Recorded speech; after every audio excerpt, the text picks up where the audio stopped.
Sering banget kan kita dengar tentang kitab Rut. Dan biasanya kita mikir ini tuh cuma cerita cinta kuno yang manis-manis gitu.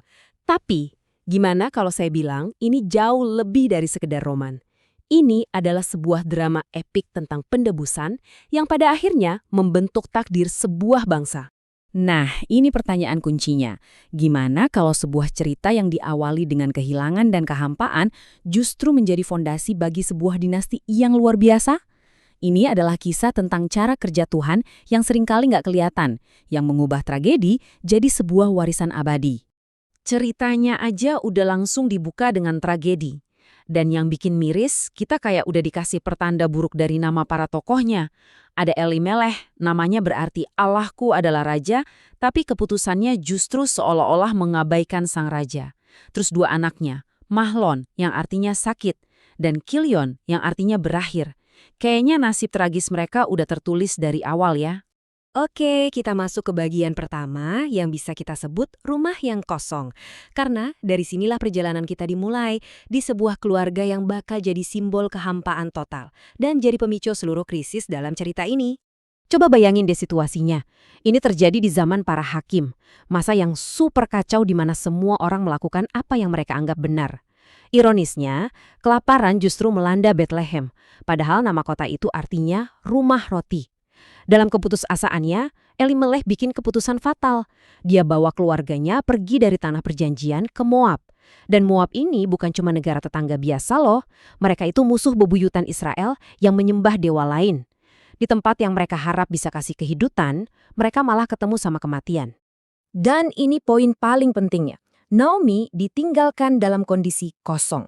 Di dunia kuno, buat seorang perempuan, ini bukan cuma sedih doang. Ini tuh kiamat. Hancur total, nggak punya suami atau anak laki-laki berarti dia kehilangan status, perlindungan, jaminan ekonomi, dan harapan buat masa depan. Dia benar-benar nggak punya apa-apa lagi. Tapi justru di titik paling rendah ini, di saat semuanya kelihatan gelap, muncullah secercah harapan dari sosok yang sama sekali nggak terduga. Seorang sahabat yang bakal jadi titik balik dari seluruh cerita. Naomi kan bilang kedua menantunya, Orpa dan Ruth, buat pulang ke rumah mereka masing-masing. Orpa ngambil pilihan yang paling logis dan praktis. Namanya, yang artinya tengkuk, pas banget menggambarkan tindakannya. Dia membalikkan badan dan pergi. Tapi Ruth, yang lamanya berarti sahabat, ngelakuin sesuatu yang radikal. Dia nolak jalan yang gampang dan milih buat tetap setia. Komitmen Ruth ini diungkapkan dalam satu kalimat yang luar biasa banget. Bangsamulah bangsaku dan Allahmulah Allahku. Ini bukan sekedar janji setia ke mertua ya. Ini adalah deklarasi pindah keyakinan total. Ruth sadar betul dia meninggalkan semua yang dia kenal. Bangsanya, masa depannya, dewa-dewanya, untuk berlindung pada Tuhan Israel. Sebuah lompatan iman yang nekat. Oke, sekarang ceritanya masuk babak baru. Babak di mana kita mulai lihat tangan Tuhan yang diam-diam bekerja. Lewat apa yang kelihatannya cuma kebetulan-kebetulan aja. Ruth dan Naomi sampai di Bethlehem lagi dalam keadaan miskin.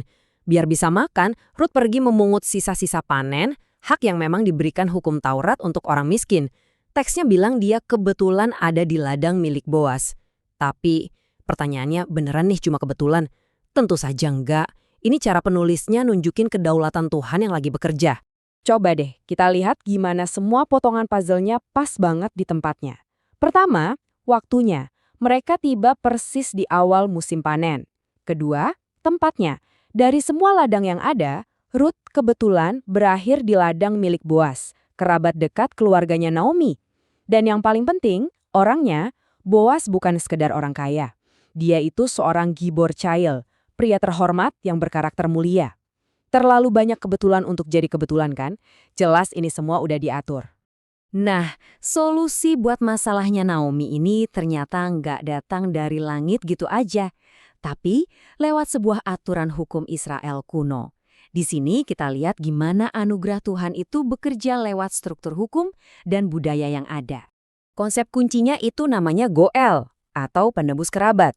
Gampangnya gini, ini tuh kerabat dekat yang punya kewajiban hukum buat nolongin keluarganya yang lagi susah. Tugasnya bisa menebus tanah yang dijual atau bahkan menikahi janda yang nggak punya anak biar nama keluarganya nggak punah. Ini semacam jaring pengaman sosial dan spiritual di Israel. Nah, ternyata ada kerabat lain yang lebih dekat daripada Boas, yang punya hak pertama. Tapi coba lihat bedanya motivasi mereka. Si penebus pertama ini pikirannya murni bisnis. Dia mau tanahnya. Tapi begitu dengar harus nikahin Ruth, orang Moab pula, dia langsung mundur. Takut rugi katanya. Beda banget sama Boas. Motivasi dia itu hesed. Ini bukan sekedar baik hati ya, tapi kasih setia yang penuh komitmen. Boas nggak lihat properti, dia lihat orang dan ingin memulihkan keluarga yang hancur. Di gerbang kota, di depan para tetua, urusannya diselesaikan pakai adat kuno. Si penebus pertama ini lepasin sendalnya, terus dikasih ke Boas. Ini bukan cuma simbolis loh, ini adalah serah terima hak hukum yang sah. Melepas sendal artinya melepas hak untuk berjalan di atas tanah itu. Sekarang, Boas resmi jadi sang Goel. Dan disinilah cerita yang tadinya terasa personal tentang dua janda, tiba-tiba skalanya jadi epik banget. Pernikahan Boas dan Ruth bukan cuma akhir bahagia buat mereka, tapi jadi titik yang sangat penting dalam sejarah. Coba kita lihat garis keturunannya. Boas dan Ruth punya anak namanya Obed. Obed ini bapaknya Isai. Dan Isai adalah bapak dari Daud, raja terbesar dalam sejarah Israel. Kisah dua janda yang putus asa di Bethlehem ini ternyata jadi cikal bakal tahta kerajaan Daud. Jadi, inilah intinya. Pemulihan yang Tuhan kasih itu jauh lebih besar dari yang siapapun bayangkan. Naomi, yang tadinya merasa kosong dan ditinggalkan Tuhan, sekarang menggendong cucu yang bakal jadi kakek dari seorang raja. Kekosongan pribadi Naomi diubah jadi kepenuhan sejarah sebuah bangsa.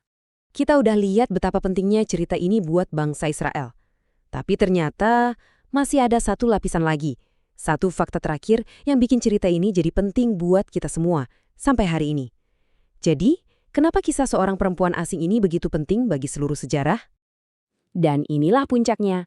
Ruth, si perempuan Moab, orang asing yang secara hukum harusnya nggak boleh jadi bagian dari umat Tuhan, namanya disebut secara jelas dalam silsilah Yesus di Injil Matius. Ini nunjukin kalau rencana penebusan Tuhan dari awal itu buat semua orang, meruntuhkan semua batasan. Kisah kecil tentang kesetiaan di sebuah ladang di Bethlehem ternyata jadi bagian yang tak terpisahkan dari kisah terbesar sepanjang sejarah.